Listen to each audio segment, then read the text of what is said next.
tonga amin'ny androtsika zany zay iarahantsika indray amin'ny teny ity.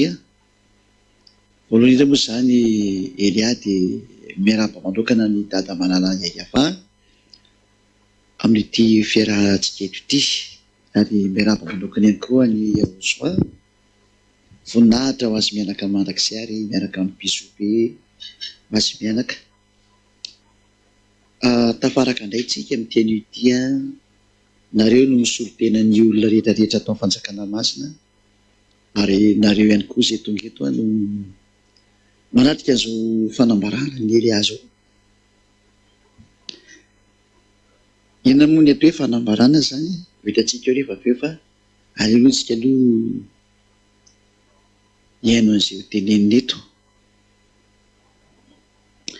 Malitsika dia nandresy nafantatra fa ho avy Yahosoa. Mety miteny ny olona angamba moa zany tsy efa fantatra ao anatin'ny soatra masina. Fantatra nareo fa tsy hainareo no tena fandehandeha izy, tsy hainareo olombelona zany. Raha nahay nareo tsy nanao foana, ary raha nahay nareo dia efa tokony niala tamin'ny fahotana. Fa mahatonga ireo tsisy nety niala tamin'ny fahotana, tsy hainareo ilay izy ny dikan'izay. Ary izay zao zahatra ambara izao toy ny izay efa henonareo tamin'ny mbaly, fa manome précision-nareo amin'izay kotsiny hoe inona ny antony atao hoe ho avy Yahosoa. Fa misy inona dia hisy inona tany dia mipetraka avy hatrany moa tsy ten'izay hoe raha ho avy izy, inona ny antony natongavany, ary inona ny vokatry ny fahatongavany, fa nisy inona tao anatin'izany rehetrarehetra zany. Mifono zahatra betsaka zany hoe fiavian'i Yahosoa, ary mety misy miteny mihitsy ny hoe tena adaladala mihitsy nareo amin'ny Yahosoa ao. Hoe izany ve no zahatra ho teneninareo dia izy amikoa no taitra amin'izany. Ka izay mihitsy ilay ianao ilay tsy taitra mihitsy ny tena ampahafantarina anao dia ingana ianao mba tsy ho taitra hatramin'ny farany. Ary raha tonga ny andro mahataitra ny olona rehetra dia ianao ara-paherezina mihitsy aza mety taitra mihitsy ny fa ireto ny zahatra anjohanao. Ary zakao ny fahoriana, fa ny endry mahita ny loza ho aka mery, ary ny adala mandrosoka avao. Ny manodidina izay fiavian'i Yahosoa izay no resantsika zany. Hoe mirediredy ianao izy ny olona, dia tadidio tsara fa ny teny eo anatin'ny bokinareo dia izao voalaza hoe fa ny adala amin'izao tontolo izao mihitsy no fidian'Andriamanitra mpamelatra ny endry, fa ny fahendrehan'izao tontolo izao kosa dia fahadalana eo masina io Andriamanitra ny Abrahama io. Izany zany tsy mikaonty mihitsy izany ilay fahendrenao, tsy mikaonty izany ilay tenina hoe nareo no endry, fa ny tena izy indray raha ilay adala raha ny tena izy no tiana. Satria ilay adala rehefa tenenina dia mety ho endry izy, fa ny endry raha tenenina be loza be saina dia zavatra hafa ny ataony, fa ny oerana indray ny ataony. Ka izay iroso amin'izantsika amin'ny teny hoe inona ny fonosana izany hoe fiavian'i Yahosoa zany, inona ny fonosana izany, fa manina izy no avy. Ny antony dia tonga ny andron'ny fahamaliana. Izany no tena zavatra ampitaina amintsika hoe andron'ny fahamaliana zao. Ka mandro ny fahamalinana azy dia mandeha ny kapoka zany, ary izay mpikapoka izay ilay ho resako aminareo hoe ity tanomasinareo ity ny lehibe mikapoka anareo, ary olombelona eto ambonin'ny tany, na mety aminao na tsy mety aminao zany dia hitanao eny ihany ny toy ny rehefa avy eo mbola hifankahita foantsika, mbola hifankahita eny foantsika amin'ny fotoana izay tsy mety eonanao aminay, na mety aminao na tsy mety, indrindra efa tapitra ny ainao dia zao olona zao no hitanao. Ohatrany hoe ianao rety ambonin'ny tany ho hitanao fotsiny ahy, efa ny teny ekonomitsy be izy hoe lehibe ny mpitsara ty hitanareo ity. Dia sikitsikitsika aniko izay ho dia any aminay ve moa tsy tsikitsiky izany tena izy, fa nareo no mahazo amintsika rehefa tsy tentsika. Izay moa somary maivava ihany, fa tena izay mihitsy ny fombanay, satria nareo nanao anay loatra dia tsy maintsy mandeha amin'izany koa izay. Avinavina ny menareo anay dia avinavina koa ny meny anareo. dia tsy amaly an'io aza mamaly ratsy ny ratsy ka nareo tsy nareo nanao ratsy an'le Andriamantanay dia mendry tsy nareo eto zany fa le olona mpanotra zany resako zany. Io zany dia tsy maintsy omenareo koa ny tenin'ny fanahy tahaka an'izay. Andao araka. Tonga ny andron'ny fahamaliana, ho porofoko aminareo aloha fa tonga le izy. Iza le mpamaly. Dia inona ny iseho ao anatin'izany andron'ny fahamaliana zany? Inona daholo ny iseho ao anatin'izany? Dia ny meteny maro be anareo mihitsy ny aloha dia fenonika ianareo raha ohatra ka azo fenoina miaraka amin'ny soratra fa maromaro ty temeko anareo ity. Vakitsika eo amin'ny Isaia 10 andininy 7. Isaia 10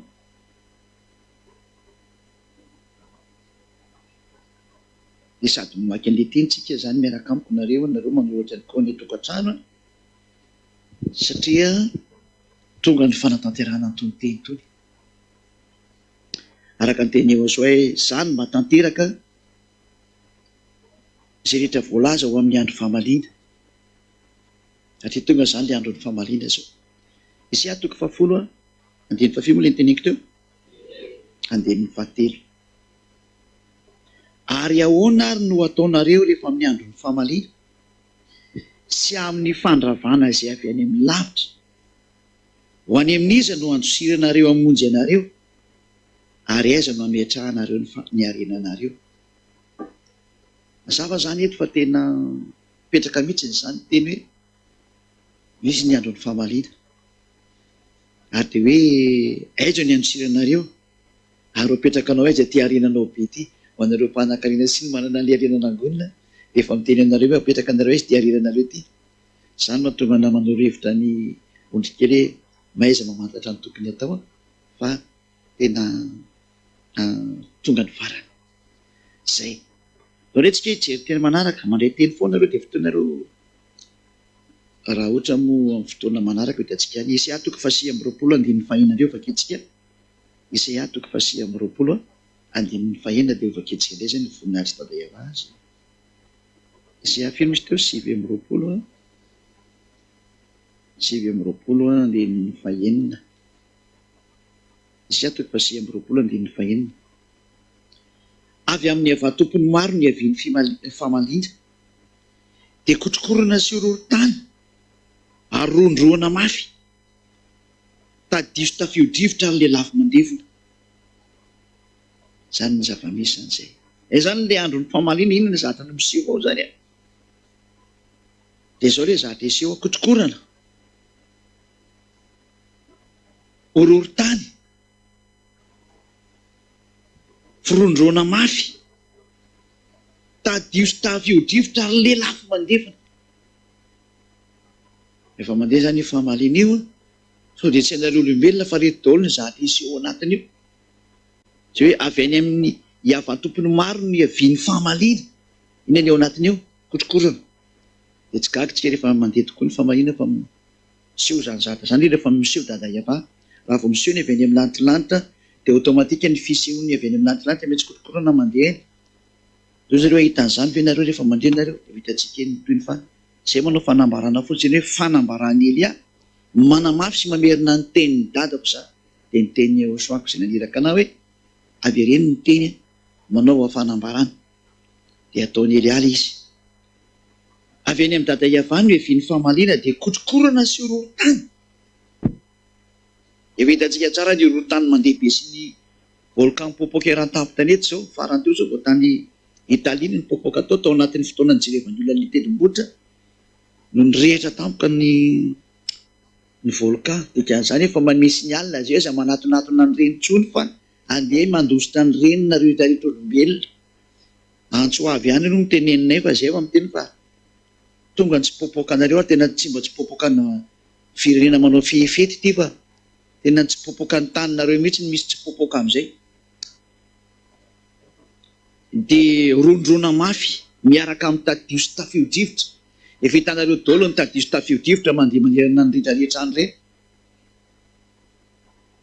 Efa hitanareo tsara ny tafio-drivotra mamely ny sinina, mamely ny rehetrarehetra.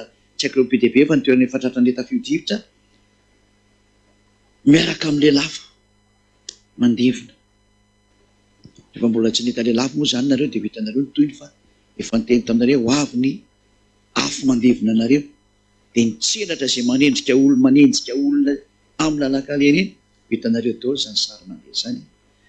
Fa izay no mahatonga ny Elia manao fanambarana hoe manao fanambarana Eliany amin'ny fampiarana ny teny tonga ny famaliana. Ka tsy manao na inona hiava tompony maro raha tsy efa milaza foana ny heviny amin'ny mpaminany mpanompony. Ko ny mpaminany olombelona tahaka anareo raha mbo ampiarina ny teny. Maika ve fa zay ve avy any amin'ny lanitry natonga anareo olombelona afaka tamin'ny fahotana zay tsy nirarahin'ny olona.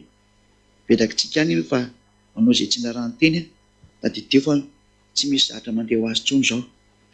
Ray rehefa kitsika indray ny teny manaraka fa manjavy izy teny manaraka anio jerefantsika satria nareo mandray teny Isaya toko fa 35 5:30 zany 5:7 ka hatramin'ny 10 zay anio jerefantsika indray Isaya 35 5:7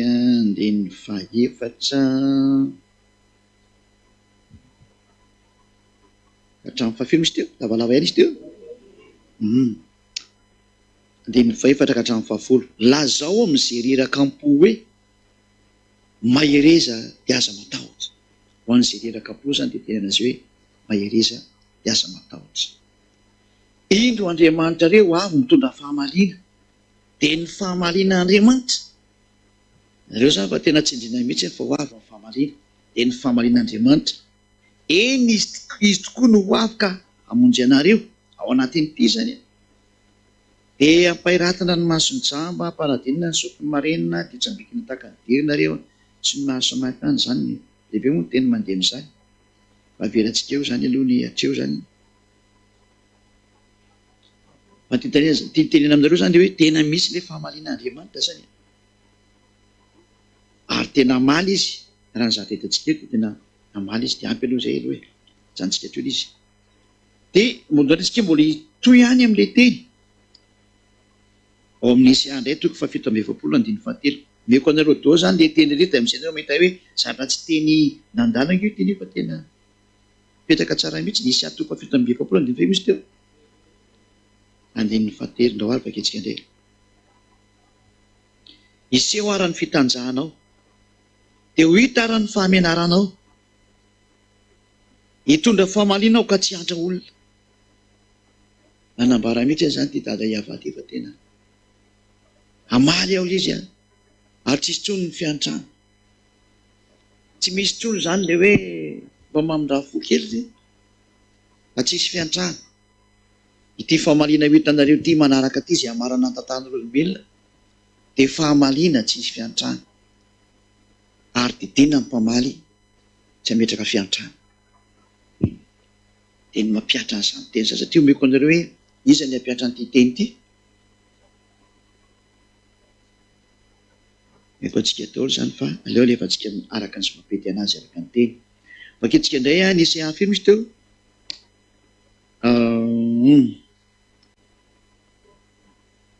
7:50 59 zany andininy 17 ka hatramin'ny 18 angambana 19 Isaya 57 andininy 18 Isaya 57 7:50 57 andininy 8:10.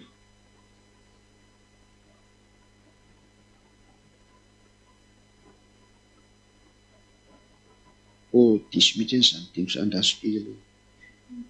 59 lasa 57 ny any jerevako ato. Ndraiky 59:17 7:50 zany ndraiky izy 59:17 dia 18 zao. Ary ny akanjo fahamarina tahaka ny akanjo fiarovan-tratra izy dia fiarovan-doha famonjena no teo amin'ny lohany. Ary dia miakanjo ny akanjo fahamaliana izy. Ireo ny akanjo fahamaliana. Tonga mihitsy ny andro fahamaliana. Ary nandray ny fahasari-piaro ho akanjo ivelany izy. Sady sari-piaro izany ny amaly. Ary ny famonjena eny amin'ny lohany ary ny akanjo famarihana tahaka ny fiarovantany izy a. Zany hita daholo hoe sady nandefa ny famonjena izy a, ary mitazona ny famarihana izy a, fa eny amin'ny akanjony kosa dia ny akanjony fahamaliana, ary ny akanjo eny ivelany dia ny fahasaro mpiarony zany. Araka ny asa nataonao no hamaliny. Ity fahamaliana ity zany dia araka an'izay nataonareo olombelona, tsy irairay avy. Izay no mahatonga na mampianatra hoe inona ilay hamalina anareo, dia izay nataonareo tsy iray avy ny dikan'izay. Ho an'ny ondrikely dia mananatra zany tena mijoroa ataovy ilay fahamaliana. Ho an'izay mandeha kosany a, maiza mitodika, maiza mamantatra ny tokony atao, dia mbola misy ny fotoana hiverenanao mitodika any amin'ilay tena namoronanao. Dia fahatezerana mirehitra ho an'ny fahavalony, fahamaliana ho an'ireo rafiny, hatrany amin'ny nosy dia ho valiany tokoa. Ka tsika dia nosy aloha raha toerana misy ahy dia eto amin'ny nosy. Dia mimany ianao zany ry nosy Madagasikara fa ianao mihitsy ny nivoan'ny teny, dia eto aminao mihitsy ny andeha zao teny zao. Ankoatran'izay any ivelany rehetrarehetra. Dia fahamaliana ho an'ny rafiny. Ianao izay mihainao io tsy nanatony anio soa, ianao le rafy eo. Ianao le rafiny. Efa mampiomana anao za hoe miomany ianao. Ozany hoe zay tsy matahotra, hitatsika eny any. Raha mahavita mampifarana ny adin'ireo sisy Ukraine ianao dia mahery. Dia ny adin'ireo sisy ny OTAN dia mahery. Fa ely ihany no miteny hoe tsy maintsy miady ireo ary tsy maintsy mifandravatra amin'ny farany ireo, mba hatanteraka ny tenin'ny dadanay. Ka raha mahery ny Andriamanitra ao na ianao dia vao izay teny izay. Dana miara-milahatra amin'ny filopirenana be dia be ny mpitan-dranomasina mitady hevitra many io problème io, dana mankany. Dia mahery ianao amin'izay hevitra izay, saingy efa menay ianao ny valiny, sao dia mba mihalatra any amin'ny ianao ny hafarany. Vena tonga izay ary izay tsy misangy ary tsy mitsitsotrony, fa tenin'ny dadanay tsy maintsy ampiarinay. Fahamaliana ho an'ny rafiny. Ary ny atao hoe rafiny dia nanohitra anazy sy nanambary anazy Andriamanitra tsy izy no topoinao. Efa nampianarinay ianao ny anaran'ilay Andriamanitra marina ary hoe ndana manatona azy mibebaka Dao Batisa, Iahosoa no anarany, ary ny dadany dia Iayava. Ka tsy ninonao moa ilay teny dia normal ny fandravana tsy maintsy mandeha any aminao dikan'izay. Izay no mahatonga hoe fanambarana any amin'ny andravananareo olombelona. Efa ny teny izay dia tsy mifanimetsy intsony, satria efa ny teny izay. Isaia toko faha 6 indray ny andininy faha 15 sy ny 16. Isaia 66 15 sy ny 16. Ny ninany mena daholo toy ny teny tony mba tsisy afaka handositra intsony nareo olombelona. Hoe tiany miandry anareo dia tatazo ny valiny. Isaia 66 15 ka hatrany amin'ny 16. Fa indro hiavà ho avy amin'ny hafa, ary tahaka ny tadio ny kalesiny, mba hanao fahamaliana amin'ny fahatezerany mirehitra sy ny fitenena mafy amin'ny lafo. Ary rehefa mandeha dada Iaveo ka tena mamaly dia ny azy ahafoana ny mandeha. Ary izay ny atao hoe ziadiaha Elia. Tsy dada Iava zany midiny ety, mbola omeko anareo ny teny tsy midiny ety zany izy. Anao iny ety intsony moa izy. Ny tany ny fitoeran-tongony, ka ahoana moa ny ahafahany miditra amin'ny fitoeran-tongotra io? Zatra fitoeran-tongony ve dia ahafahany miditra? Tsy mety aminy dikan'izany. Ao amin'ny andininy faha 12, fa ny afo sy ny sabany no enti ny avà ifandahatra amin'ny nofo rehetra, ka maro nofo ringa ny avà amin'izany. Zany ny fomba fanaovan'ny dada Iava ny fanampotena rehefa tonga ny fandringanana io, araka n'izay efa zao ampitaina aminareo zao. Afo no mandeha. Indray ary vaketsika ny toy ny manaraka, Jeremia toko faha 17 andininy faha 9 ka hatramin'ny faha 10. Jeremia 46 Jeremia 46 andininy faha 9 ka hatramin'ny faha 10. Tsy ho afa mandositra ny ainga-tongotra, na ho afaka ny mahery any avaratra eo amon'ny Eufrata, no atafitona sy alavo azy. Ohatra daholo moa zany toy ny amin'ny fahamaliany dada Iava rehefa mamery izy. Fa iza moa zato mizotra tahaka ny nely, ary ny onjany misambaravoara toy ny renirano. Egipta mizotra tahaka ny nely, ary ny onjany misambaravoara toy ny renirano. Ary hoy izy, hizotra aho ka hanafitra ny tany, arikako ny tanàna sy ny mponina ao aminy. Miakary ianareo ry soavaly ary miriota toy ny adaly ianareo ry kalesy. Aoka hivoaka ny lehilahy mahery, dia ny Etiopianina sy ny Libianina izay mitany ampinga, dia ny Lidianina izay mitana sy manenjika tsipika. Fa izao andro izao dia any ava tompony maro, ho andro fahamaliana hamalian'ny fahavalony, ary ny sabatra hinana ka voky sy ho mamono ran'ireo, fa ny tompo dia ava tompony maro no mamono zatra atao fanatitra avy any amin'ny tany avaratra ao amoron'ny Eufrata. Eufrata zany dia ny amin'ny faritry ny Turkia zany no miainga, makivaky ny tany arabo rehetrarehetra iny ary mienjera any amin'ny ranomasina any afarany, any amin'ny faritra ny tsika izy nakaiky ny raha midina any ambany any zany, any Iraka zany misy varina anaty ranomasina any zany, kaikaiky ny Koet eny angamba izy indray sy diso. Dia voalaza ato amin'ity teny ity fa tena vohatra ny avaratra. Ahoana ny fomba namelezany teo? Inona ny sabatra? Ary fifamonoana ny drahatra hitranga amin'izany sabatra zany ike. Tafiditra ohatr'izany ny Etiopianina, ny Libianina, ny Afrikanina zany tafiditra ny dikazany. Ny Afrikanina tafiditra ao anatin'ity zany, ny avaratra rehetra tafiditra. Raha ny faritra zany resana dia tranditantsika amin'izany, ny faritra ny Turkia rehetrarehetra iny, ny faritra ny Georgie, ny faritra ny Ukraine, ary Russie moa ny farany ambony raha vao izy moa raha vao avaratra ny Israela ny resana zany. Ny avaratra ny Israela moa satria Israela ny centre du monde, dia Russie zany resana zany. Mazava zany fa tena mipakatra any amin'ny faritra rehetra ty teny ity, ary tena voateny mafy ato mihitsy hatra ny amin'ny Egyptianina. Haintsika tsara fa ny Egyptianina zany zany ny fahavalo voalohany dada Iava zany, raha ny fanitra tamin'ny Mose. Rehefa ny teny eto nefa mivola amin'ny fireneny ho tonga hatrany Egypta foana ny resaka, verina foana ny resaka Egypta zany dikan'izay. Ilay niady voalohany tamin'ny dada Iava, ilay nifampiseho hery tamin'ny dada Iava. Mazava ho azy zany fa ny lalan'ny Elia tsy maintsy tonga hatrany koa ny dikan'izay, ary mety hamarana ny lalan'ny Eliany Eliara amin'izao sary mandeha zao, satria tany ny aingany niady ny dada Iava sy Joshua tamin'ny mpaminany ny bala voalohany, io ny sananohitra ny dada Iava voalohany.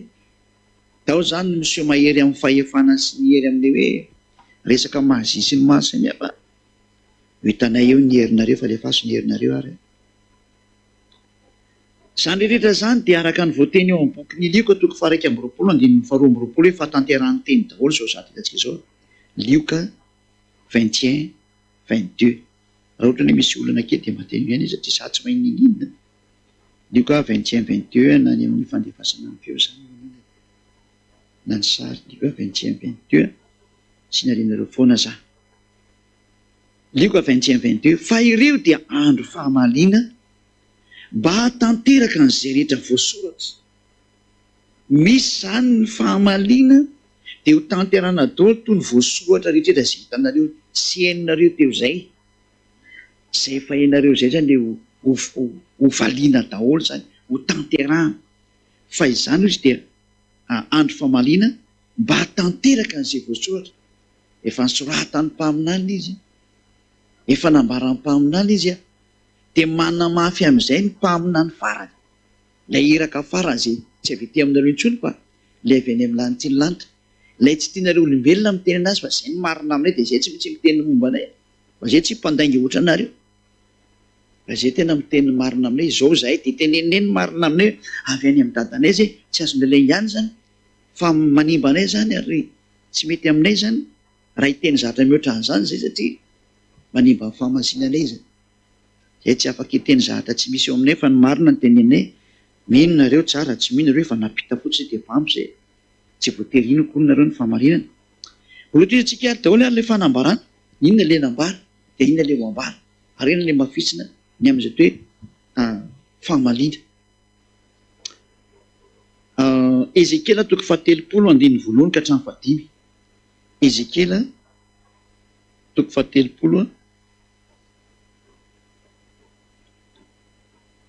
toko 5 misy teo. 7 ka hatramin'ny 5. Noko 1 ka hatramin'ny 5. 1 ka hatramin'ny 5. Ary tonga tamiko ny tenin'ny havanana hoe, ry zanak'olona, mamina ny ka ataovy hoe, izao no lazainy ny havatompo. Midradradrandray ianareo, indrisy ny andro. Palilibezany ty andro ty. Fa efa atombotra ny andro, eny, atombotra ny andro ny avana. Dia andro mandraona sy fotoana hamaliana ny jentilisa. Olo antsy mieritreritra hoe ny Israeliana no valiana amin'ity fa tena ny jentilisa mihitsy no valiana, izay nandehanany Eliana ka any amin'ny jentilisa. Ary mbola manohy ny asako sy ny diako a makany amin'ny jentilisa. Fa mifarana ny malagasy tsy miasa eto amin'ity malagasy ty intsony Elia. Rehefa tapitra ny batisa amin'ny 2026. Zay ny farany.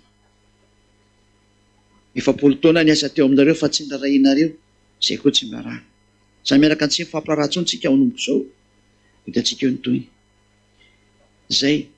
Fa isy sabatra tonga indray avy any Egypta sy fangororona fatratra ny Etiopia. Aie. Zany Egypta zany efa itsika teo ny tantara. Ary Etiopia zany ny voalaza nika hatramin'ny fiarahana amin'ny Rosia zany. Raha nresantsika amin'ny boky Ezekela toko 7:30. Fa tafiditra ao mihitsy ny Rosia miaraka amin'ny Afrikana dia soloan'ny Libia sy Etiopia tena. Ary ao anatin'izany ny Iraniana, izay lazainy hoe persa ao anatin'io fotoana io. Tafiditra nefa ny zany sary zany hoe miomana daholo nareo zany. Fa ny fahamalinan'ny Rosia moa dia efa hainareo fa mbola averiko indray iny amin'ny fiarahantsika manaraka zany hoe ny fiarahantsika manaraka zany dia mazava ho azy fa hitantara ny ady farany eto amin'ny aminareo ty hoe ty ny adinareo ty dia hatreo. Fa isy sabatra tonga any Egypta sy fangororona fatratra avy any Etiopia. Raha miampatrapatra ny Egypta ny voatrapaka, ary ho lasa ny areny sady ho rava ny fanorenany. Etiopia sy Libia sy Lydia sy ny olona samy hafa firena rehetra sy ny Kobianina ary ny zanak'iny tany vita fanekena dia hiaraka ho lavitsavatra aminy. Vita fanekena tamin'izy, vita fanekena tamin'ny devoloko. Nefa tsy maintsy hifanaiky amin'ny devoly nareo, kinareo ny vavanareo miteny ratsy, mijangatsanga, ny faharatsiana ataonareo, ny adalana ataonareo. Ngatsy efa vita fanekena tamin'ny devoly nareo ny dikany sary eny. Ianareo ny aran'ity loza ty. Dia ny zanak'iny vita fanekena tamin'ny faharatsiana zany ny dikan'izany, hiaraka ho lavitsavatra aminy. Tonga ny andron'ny fahamalita. Andeha izay ena tanteraka azy zany. Zareo no hitanareo maso aloha hoe, ny ankoatranahy tsy hitanareo sady tsy ho hitanareo mihitsy izy. Zareo no natao hitan'ny masonareo. Joelina toko 1, 2:12, zany 5:12.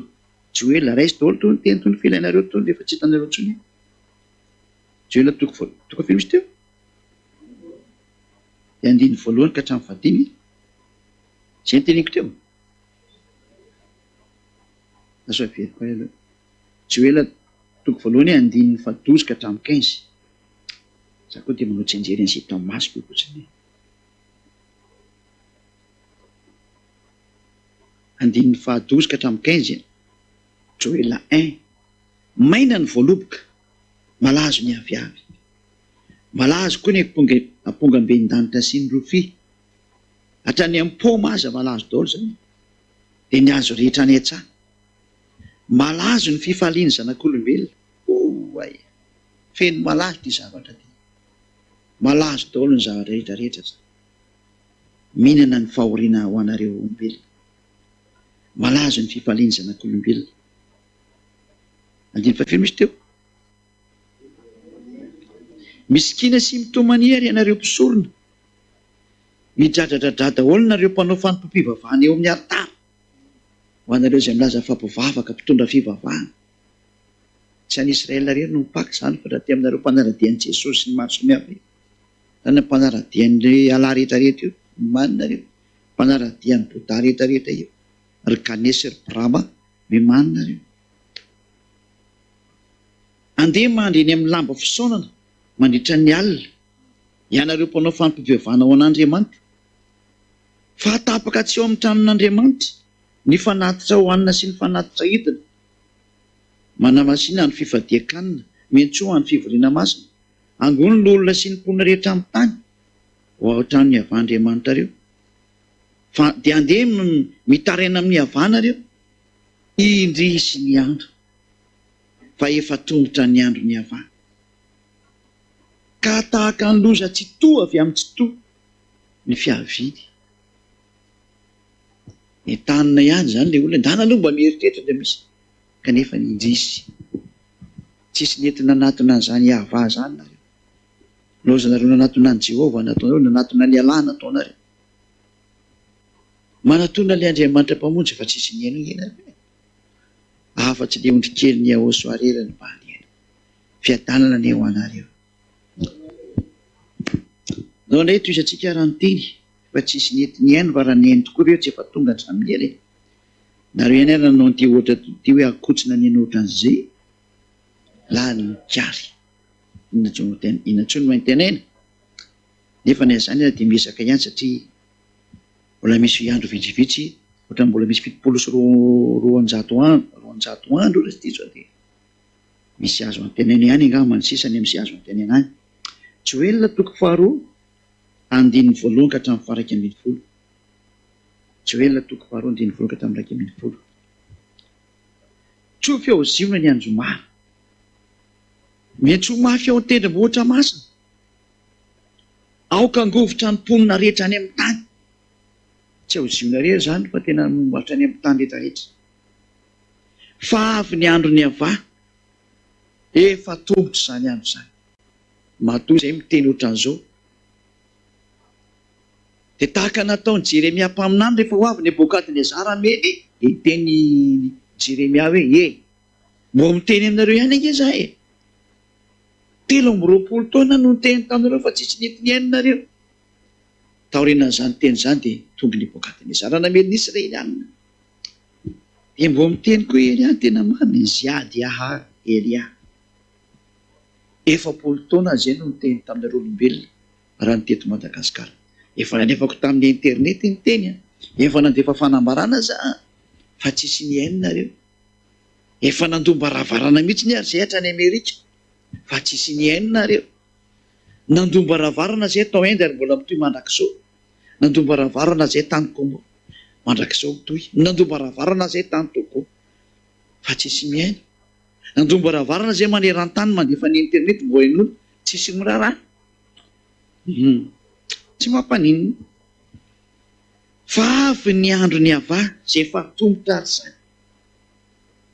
Dia andro maizina sy manjombona. Dia andro ty dia maizina ho anareo ary manjombona ho aminareo. Andro mandrahona sy maitso-pito, toy ny fahazavan'ny maraina miely manerana ny tendrombohitra. Dia fehina lehibe sy matanjaka tsy misy tahaka azy hatrehatrehany, sady tsisy tahaka azy intsony ny orinany hatramin'ny taona ny taranaka faramandimby. Io ary le resaka io. Ito ary le andro maizina ito, andro manjombona ito, andro mandrahona sy maitso-pito. Fa toy ny fahazavan'ny maraina miely manerana ny tendrombohitra. Io zany hoe tahaka ny mazava manomboka manerana ny tendrombohitra. Dia misy firenena lehibe sy matanjaka tsy misy tahaka azy hatrizay. Sady tsisy tahaka azy intsony ny aoriana hatramin'ny taona ny taranaka faramandimby. Fa eo alohany misy afo mandevona ary ny aoriana misy lafo mandoro. Tahaka ny sahidena ny tany eo alohany. Fa ny aoriana kosa dia tahaka ny efitra foana. Eny tsy misy tsy azony. Mitaretsy ovaly ny tarehiny. Tahaka ny firiotry ny mpitaingitra ovaly ny firiotrany. Tahaka ny figorodon'ny kalesy ny etapy ny tendrombohitra ny figorodonany ny fitsambitsambikiny. Tsy tahaka ny fiporiporitry ny lehilahy eny amin'ny haitanety, ary tahaka ny firenena mahery voalamina ihady. Eo anoloana dia raiky tahotra indrindra ny firenena, ary ny tarehy rehetra dia mivalo arika. Mitsarapaka tahaka ny lehilahy mahery izy, ary mananika ny manda tahaka ny mpiady, samy mandroso amin'izay hitsiny ka tsy vakilarina. Tsy mifanosika izy fa samy mandroso amin'izay hitsiny. Ary na dia miezaka mamaky ny zavatra ary izy dia tsy mamety voaratra. Mifamoivoeran'ny tanàna izy ka miazakazaka eny amin'ny manda. Mananika ny trano izy, miditra am-baravarakely toy ny mpangalatra. Eo anoloany dia miororo ny tany ary mizongozona ny lanitra. Ny masoandro sy ny volana tonga maizina ary ny kintana tsy mamirapiratra. Fa Iavà dia mahatonga kotrokotroka eo anoloanany miaramilany, fa lehibe indrindra ny tompony ka mahery izay manatanteraka ny teniny. Fa lehibe sy matahotra indrindra ny androny Iavà, ka iza ny mahatanty an'izany?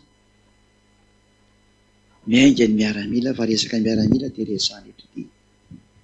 Miaramila ny rano, fa tahaka ny fiposahany mazava io izy ny fiposahany zareo reto. Dia reto miaramila reto, izay tsisa fa manoloana anareo ny lehibe.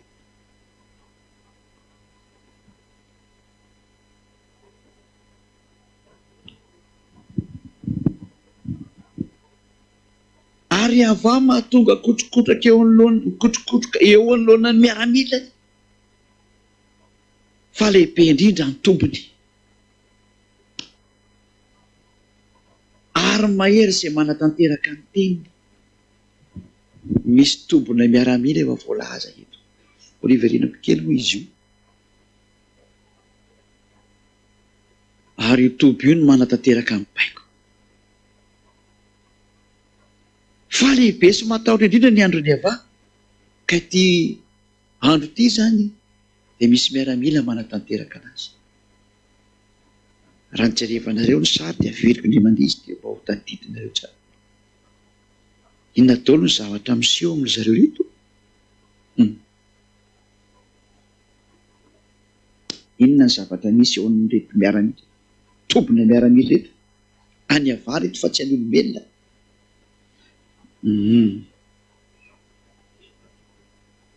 Toy ny fahazavany maraina mihely manerana ny tendrombohitra dia firenena lehibe sy matanjaka, ka tsy misy tahaka azy hatrehatrehatra, sady tsy misy tahaka azy intsony any hoe hatramin'ny taona ny taranaka fara-mandinika.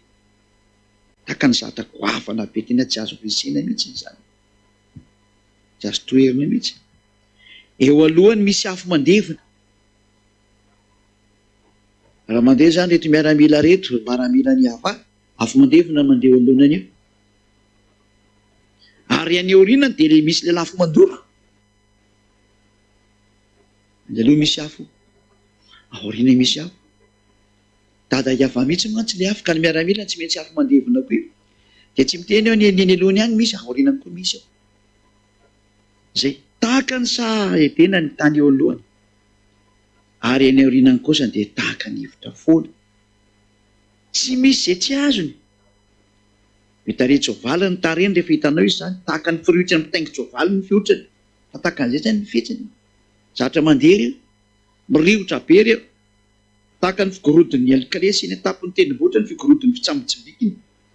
Ary tahaka ny fiporiporitry ny lelafo eny amin'ny hain-tanety eny. Dia tahaka ny firenena mahery voalamina iady. Mpiady ingereto zany zany. Sady mahay miady. Sonareo milaza fa tsy mahay miady. Mitarika anazy fotsiny hitanareo ety fa ny momba anay tsy hitany masonareo. Fa tombona miaramila izahay.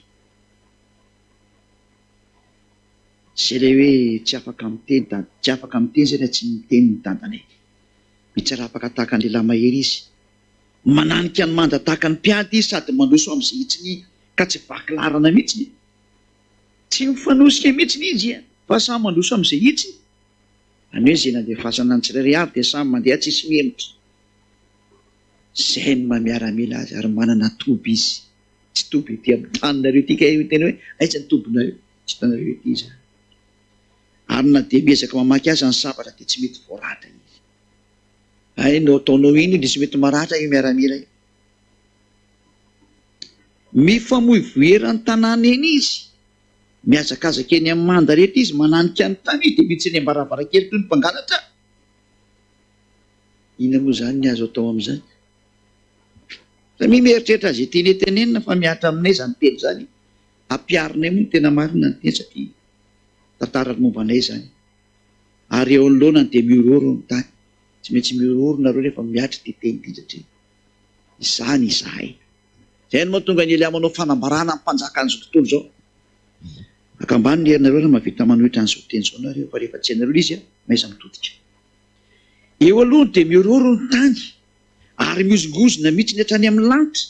Ny masoandro sy ny volana dia tonga mbaizina ary ny kintana tsy mamirapiratra intsony. Fa iavà dia mahatonga kotrokotroka eo anoloanany miaraminany fa lehibe indrindra ny tombony. Teny taminareo hoe tapo lehibe ny miaramila ny lanitra hitanareo. Miaramila dia misy tobiana. Tena manana toby izay fa tsy eto ambonin'ny taninareo ny tombonay. Any ambony lohanareo any ny tombonay dia any amin'ny titany masonareo. Sady tsy azonareo enjehana raha mba tia hijery ny tombonay nareo. Fa toby mihantona izany. Tsy ety aminareo ety. Ho an'izay efa nanaraka ny teninay dia mahay izany teny izany. Ary mahery izay manatanteraka ny teniny fa lehibe sy matahotra indrindra ny andro ny avà. Efa voalaza eo fa mahery izay manatanteraka ny teniny. Fa tsy hoe malemy izay manatanteraka ny teniny na hoe malemilemy betsy na hoe tsy afaka mihitsy eo. Mahery izay manatanteraka ny teniny. Aza sanginina ny teny fa tonga ny fampiarana azy. Fanambarana Elia. Elia no manao fanambarana tahaka ny Eosy manao fanambarana satria nomena baiko Elia andro any ataovy ny fanambarana. Dia manao Elia ho an'izao tontolo izao. Ka iza no mahatanty an'izany. Vilantsika an'iny aloha fandroantsika aloha hiditra sarena kay satria misy mpanatanteraka izany io. Ina moa ny teny mihetsika teo? Joela toko fahafiry le teo iny. Joela toko faharoa. Dia vakitsika indray ny Joela toko fahatelo andininy fahatelo ka hatramin'ny fahaefatra. Joela toko fahatelo andininy fahatelo ka hatramin'ny fahaefatra. Ary anisy fahagagana eny amin'ny lanitra sy ety amin'ny tany aho dia rasy afo ary setroka ny tamposina. Izay zany ilay vokatra ilay telo dia mitohy ilay izy. Anisy fahagagana eny amin'ny lanitra sy eny amin'ny tany aho dia raha afo setroka amin'ny tamposina. Ina raha tsy loza mahatsiravina ho anareo zany. Iza ny mandefa an'ity zavatra ity? Dia miaramila. Ary mandeha automatika eny aminareo iny ary nareo ihany manao an'io eny amin'ny tenanareo iny. Fa zay dia ny rana ho mpanatanteraka fotsiny hoe alefa azy ity dia tsy maintsy mandeha eny aminareo na tianareo na tianareo. Fa vokatra an'izany dia ny masoandro dia ho aizina, ho ampidiana ho aizina ary ny volona ho lasa rà. Satria maninona? Mikapoka hatreny ambony mbola vakitsika hoe mikapoka hatreny ambony io resaka io. Alohan'ny hatongavan'ny andro ny avà izay sady lehibe ny mahatsiravina. Ty andro ny avà ty izay andro ny fahamaliana dia andro mahatsiravina ho anareo olombelona io fa tsy androm-pifaliana ho anareo zany. Manomboka eto dia mitomaniry olombelona tena miteny anareo izay. Mitomany sy midradradradra fa tsisy nina azonareo atao intsony io. Efa nanome famantarana izy ary nanome ny fefy rehetra izay hoe jereo ny zava-misy eo amin'ny Rosia sy Ukraine fa avy any aminay io, avy any amin'ny dadanay io. Ny tenin'ny mpaminany rana teo aloha io miatra aminareo ary tonga Elia hampiatra an'izany teny izany. Mpampiatra ny tenin'ny mpaminany Elia ary mpampandeha amin'ny fanatanterana ny tenin'ny mpaminany rehetra. Izao dia andro ny fahamaliana. Eo hitan'ny masonareo. Tsy misy herina fa efa afaka manakana. Fa raha misy mitsangana amin'izany dia fandravana sy fandorana no hitany. Ka aza mitsofotsofika amin'izany. Izay ny teny andro mahatsiravina izao andro izao fa tsy andro hafinaritra nareo akory ka pitapitaka anareo. Joela toko fahaefatra andininy faha 1:20 ka hatramin'ny faha 4:20. Joela 4:11 ka hatramin'ny 16. Dia rahantsika mamaky indray. Tsy malaky loatra fa miadana tsara. Joela 4:11 ka hatramin'ny 16. Avy afaingana ianareo jentilisa rehetra avy eny manodidina eny. Eto midina ny maherinao iavao. Ifony jentilisa ka hiakatra ao amin'ny lohasan'i Josafata. Fa ao ny hipetrahako hitsaran'ny jentilisa rehetra avy eny manodidina eny. Ary soa ny fijinjana fa masaka ny vokatra. Avy ianareo ka manao sosia fa feno ny famiazam-boloboka mihoatra ny vata famantazana fa be ny faratsy. Izany vahoaka amin'ireo indrina be milo safitsarana. Tsisy teny Roasaty fa mepany Roasaty fa ny Roasany Josafata izy io. Zay atao hoe tendrombohitra ny Megido. Zay hiafaran'ny adinareo dia nareo samy olombelona tsy maintsy mifamono. Fa izay dia mpandefa ny fanatanterahana ny teny fa inareo olombelona ihany ny tsy maintsy manao an'izany. Fa ilahy kosa ny teny rana ametraka ny teny hoe fitao ty. Izany vahoaka be mirehondreno amin'ny lohasan'ny fitsarana fa efa tongotra ny andro ny ava ao amin'ny lohasan'ny fitsarana. Vahoaka be ny voangona tsy maintsy tonga any nareo na tena na tsy tena. Fa ny ondrikely Ahosoa kosa dia pairisiko hoe tsoro tsara hatrampara. Fa ny masoandro sy ny volona dia ho tonga maizina ary ny kintana tsy mamirapiratra intsony. Iava merina ho ziona ka mampikotrokotroka ao Jerosalema ka iororo ny tany aman-danitra. Fa iava kosa ny fialofan'ny olony sy arovana mafy ho any zanak'Israely. Efa tonga any ny azo aliva roa ka anjanareo ny mieritreritra ry Israely any raha sendra maheno anareo. Efa miasa izy mirahalahy. Tahaka ny Elia efa miasa ary mandefa ny teny rehetrarehetra. Zame mandinika miendra mahita ny lozaka mery ny adala kosa mandroso kavo. Andro ny ava azo mierina ho zio ny ava ary mampikotrokotroka ao Jerosalema mihitsy. Ho an'izao tontolo izao ny teny satria tafiditra amin'izany ianareo olombelona rehetrarehetra ao lohasan'ny Josafata. Amosa toko fadimy. Amosa toko fadimy andininy fahenina ambin'ny folo ka hatramin'ny faharoapolo. Amosa 5 16 ka hatramin'ny 20. 16 ka hatramin'ny 20. Koa izao no lazainy ava. Iava tompo Andriamanitra ny maro. Eny ankalalana rehetra dia hisy fisaonana. Ary eny an-dalambe rehetrarehetra dia hisy ianao hoe indrisy, indrisy. Ary antso ny mpiasa tany, hitomany izy. Ary izay mahay hira fisaonana dia hantsoiny mba hanao hira fisaonana. Izany hoe ifampiantso ny olona rehetra efa hisaona daholo. Hira malahelo. Ataovy ny hira malahelo fa tsy mety intsony ity. Ary eny amin'ny tany voaloboka rehetra any dia hisy fisaonana. Fa andeha maka eo aminao hoy Iava. Lozany izay maniry ny andro ny ava. Ataonareo inona moa ny andro ny ava? Dia aizina sy tsy fahazavana. Aizina fa tsy fahazavana. Tahaka ny olona mandositra ny liona ka sendra ny bera. Ary mandositra ny liona ianao zany dia tratra ny orsa. Tsisy nina azo antosirana ny dikan'izany. Zava-doza ny andro miandry ianareo. Fanambarana avy any amin'ny dada Iava sy Ahosoa izay entiny Elia ilay ny rany anapitany teny aminareo. Fa rehefa tafiditra ao an-trano nareo ka miteny tanana amin'ny rindrina dia kekeriny mena rano. Tsisy nina azy nareo intsony ny atao ry olombelona. Tonga ny andro ny fahamaliana. Izay andro manjovona sy mahatsiravana ho anareo. Moa tsy aizina va ny andro ny ava fa tsy fahazavana. Tsy aizy pito tsy misy mangirana akory ve izany? Ampizay. Ny andro ny ava ny tena tiako nampitena anareo fa ny tohina moa dia mbola tsisy nahoraisina intsony. Tsisy fankasitrana intsony. Tsy manana fanontaniana intsony nareo. Ny endry mahita ny lozaka mery dia mbola misy ihany ny andrenesana an'izao teny miantso zao. Fa ny teny mandeha miantso fa ny loza tsy maintsy mandeha koa. Tsy afaka hiteny ry olombelona hoe mba hahay moro kely aloha. Izay no mahatonga ny hoe ho avy Ahosoa.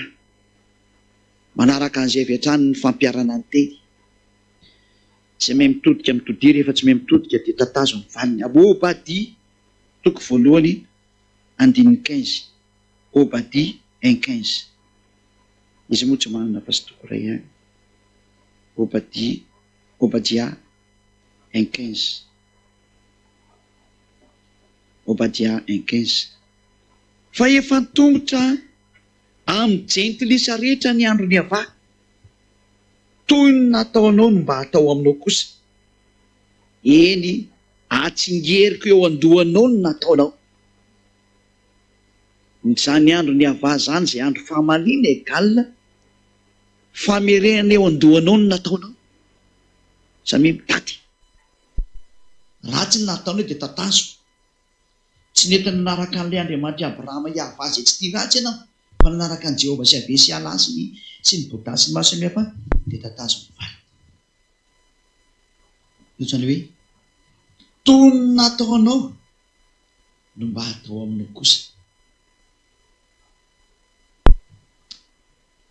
Toisantsika indray ny teny Zefania, amin'ny teny frantsay dia hoe Sophonie, na hoe Zefania 1:14-18.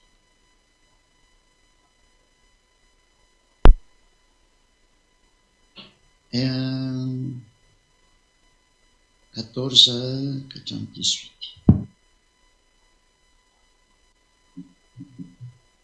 Ekitsika efa tongotra ny andro lehibe ny avà.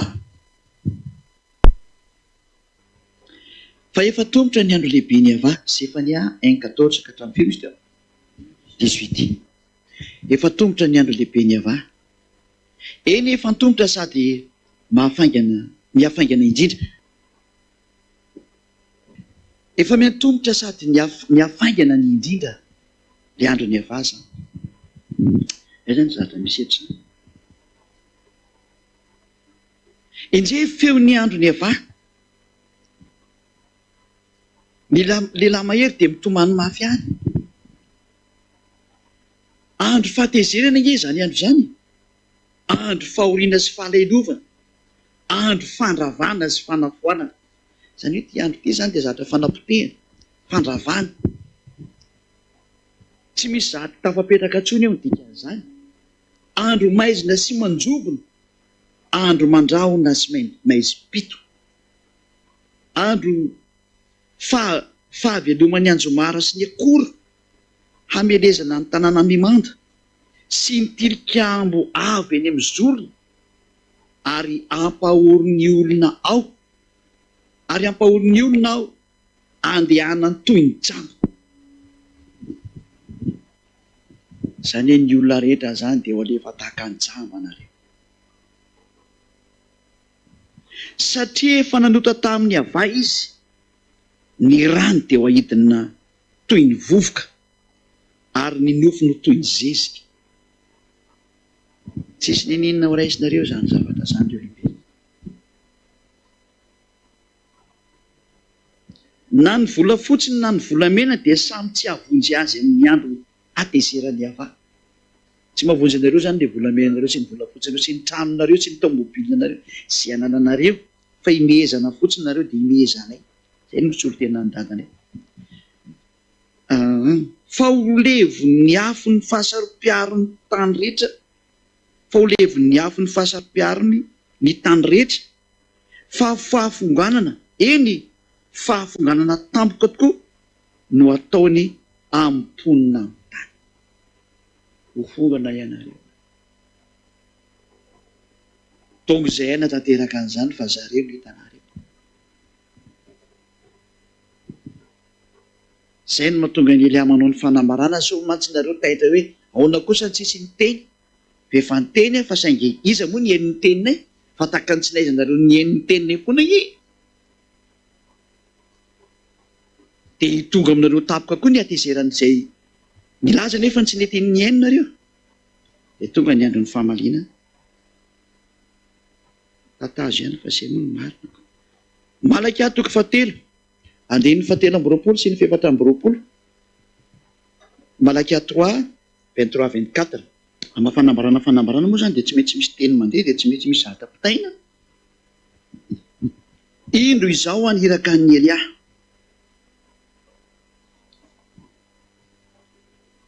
Elia mpaminany ho aminareo.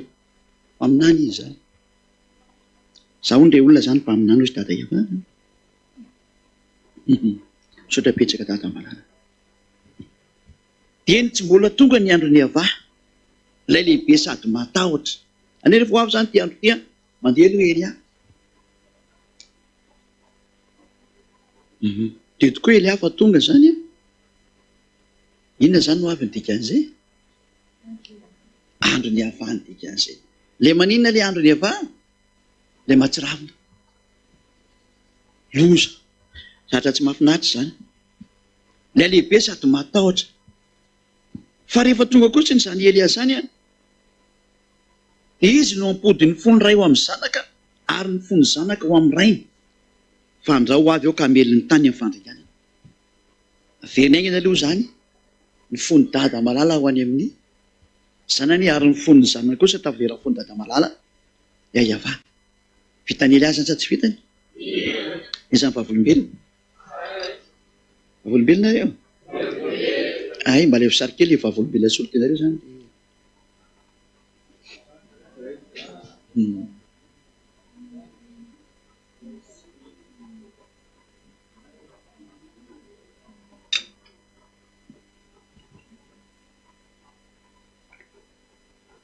Vavolombelona zany nareo aleo zany nakanina kely vavolombelona zany nareo. Tsy mety asiana fanamarina daholo za rehetra.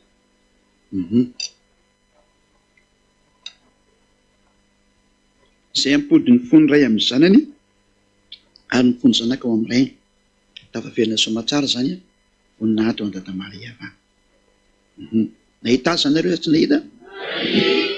Nahita ny Elia tokoa nareo sa tsy nahita? Ndao ary. Voalaza amin'izay fa tena misy mihitsy ny ve ilay tobo miaramila hitantsika teo.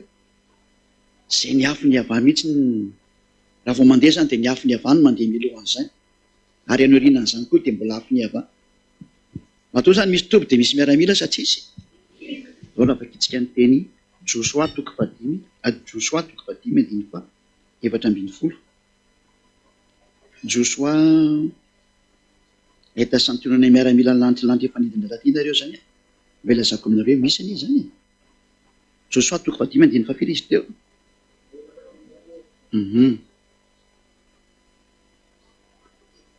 Fakitsika amin'noko amin'ny 13 ny 14 zany. Dia ny 15. 13, 14, 15 ny fakitsika zany. Ary no teo akaiky ny Jeriko kosa Joshua dia nanompo ny masony izy ka nijery. Ary indro nisy lehilahy nitsangana tandrifiny ka nisapa ny voatsoka teny an-tanany.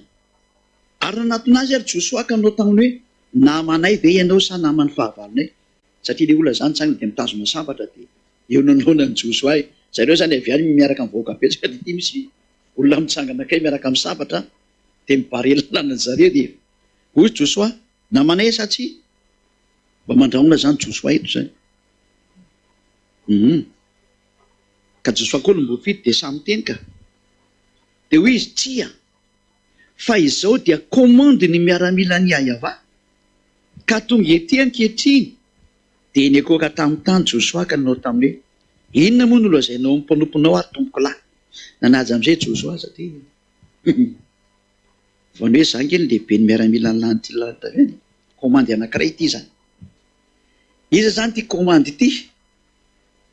Fa ny tena mipetraka tsy Elia io sady efa meko mifaly ny tsy zany io. Fa iray amin'ny komandy izy zany.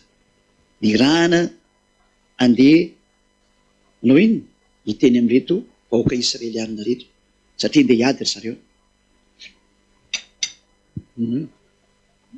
Sady mihina ihany Elia. Dia tsy mety aminareo?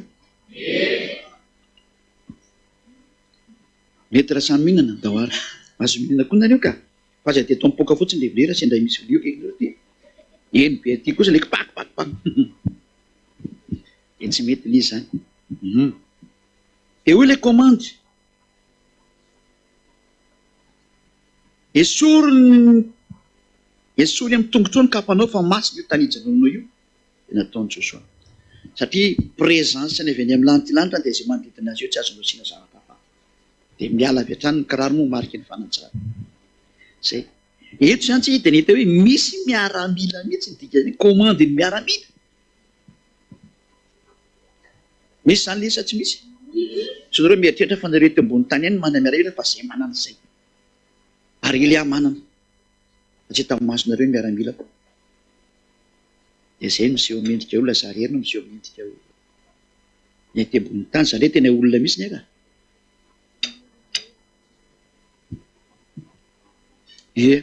Ty zao miseho amin'ny endrika olona mihitsy satria eo amin'reto vahoaka miaramila reto izy dia tsy maintsy niseho tamin'ny endrika olona.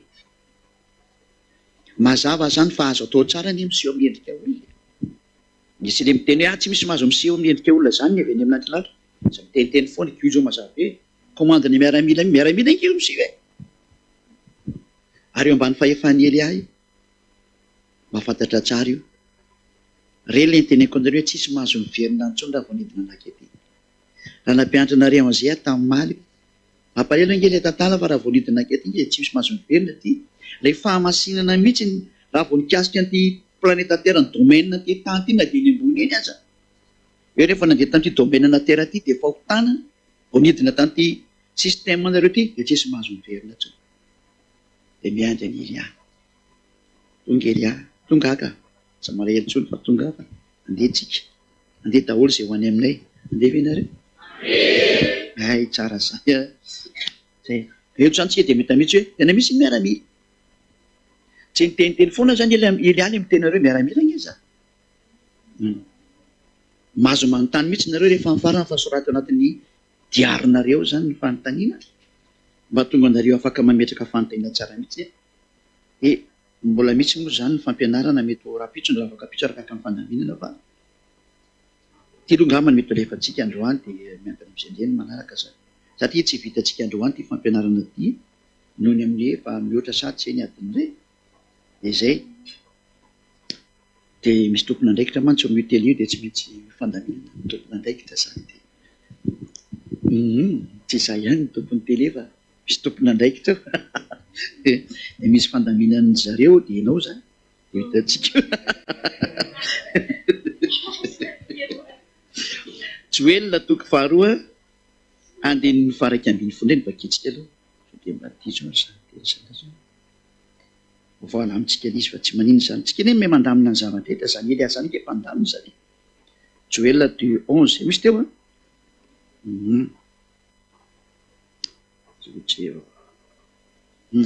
Joel 2:11 ary avà mahatonga kotrokorony eo anoloanany miaramilany fa lehibe indrindra ny tompony ary mahery izay manatanteraka ny teniny fa lehibe sy mahatahotra indrindra ny andro ny avà ka izy mahatanty an'izany. Misy zany le miaramila sa tsy misy? Misy zany ny tombony sa tsy misy? Misy daholo zany rehetra zany. Dia milaza aminareo Elia fanambarana avy any aminay dada Iavà malalaka sy Ahosoa malalaka fa tonga eto aminareo zany ary efa eto aminareo daholo zany. Tsy voavy efa eto daholo ary tonga izay natanteraka ny tenin'ny dadanay. Miomana anareo. Atsoy daholo amin'izay ny Andriamanitra nareo le milaza fa matanjaka sy mahery dia alefaso ny fahagaganareo hijerenay amin'izay. Dia atsoy daholo ny herinareo sy ny fahefanareo hijerevanay fa nitafika anay tsy hitany masonareo. Fa tonga nefa an'izay hamonjy an'izay mitady an'ilay tena Andriamanitra marina, ilay Andriamanitra Abrahama. Iavano anarany. Ary Ahosoa ilay mpamina ny faran'ny rà dia ilay zanany malalaka. Ary Eliaza ny rà zao merina ny olona satria efa laza Ahosoa. Anjaran'ny Eliasa sasany mamerina ny olona mba hitanareo zao. Razonareo olombelona mba ho tonga sainareo satria tsy misy nina azonareo antenina intsony efa nomeny famantarana nareo jereo io ady Losio ary tsy misy mahay miady aminy. Hotivendra anareo fa tsisy mahay miady amin'ireo zany. Hiditra eo ny teny manaraka sy ny fampianarana manaraka. Ny endry mahita androsaka mery atala mandrosaka ho. Ajanoko atseo aloha zany ny androany fa mbola misy mihitsy ny toy ny amin'ny manaraka mbola mitoy io.